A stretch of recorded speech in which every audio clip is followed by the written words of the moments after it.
They said no human voice could ever reach the heart of the stars, that our language was nothing but an echo swallowed by the cold abyss of space.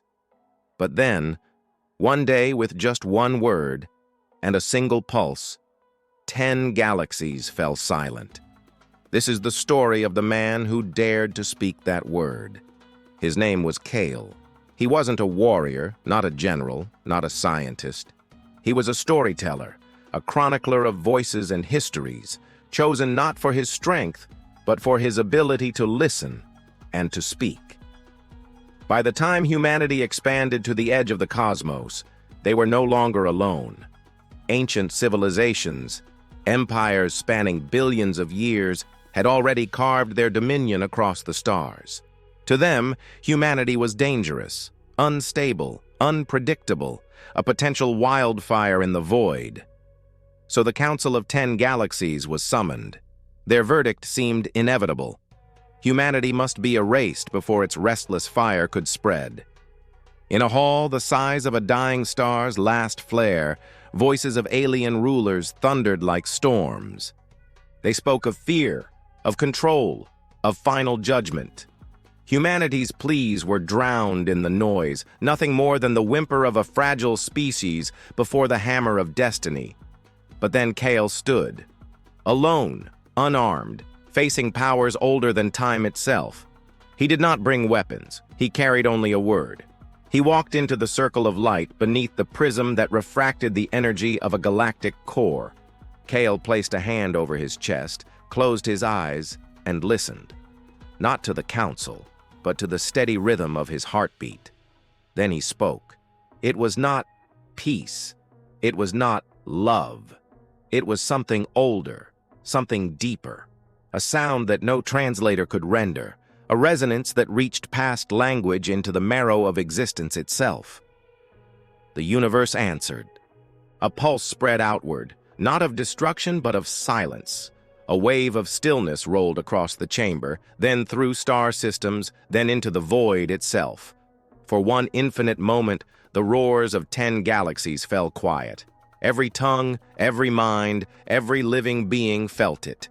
A unity of breath, of heartbeat, of fragile being. The silence was not emptiness. It was full of memory, of grief, of yearning. It was the sound of existence itself acknowledging itself. One word, one pulse, and the galaxies listened. But such power was not without cost. Kael knew it even as he spoke. That pulse was no mere vibration. It was his life, braided into the very rhythm of the cosmos. His heartbeat became synchronized with the pulse of suns, with the spin of planets, with the slow breathing of galaxies. He was no longer just a man. He had become a living monument. The council trembled, for in that silence they realized what humanity was capable of. Not destruction, but resonance. A species so fragile, yet able to awaken the voice of the universe itself. No one dared vote for annihilation after that. Humanity was no longer too dangerous. Humanity was now necessary, the species that could remind others of what it meant to exist.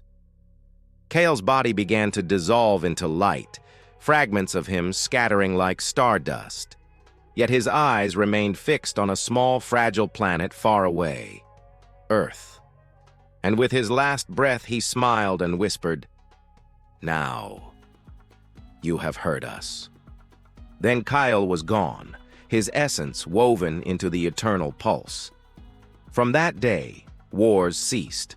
None dared strike against Earth. Across the 10 galaxies, Kael's word was remembered, not as myth, but as truth. The moment when silence itself spoke louder than any weapon. Monuments were raised, not of stone or metal, but of energy fields that recreated the pulse. Travelers who stepped within them felt their own hearts sink with the echo of that ancient silence. They came out changed, reminded that one voice, spoken with truth, could awaken the stars. So the story endured, not of armies nor of emperors, but of a single human who with one word and one pulse made the universe remember its own heartbeat. If you believe that even one voice, one heartbeat can change the fate of worlds, share this story. Let it echo across your life, across our world, and maybe someday across the stars.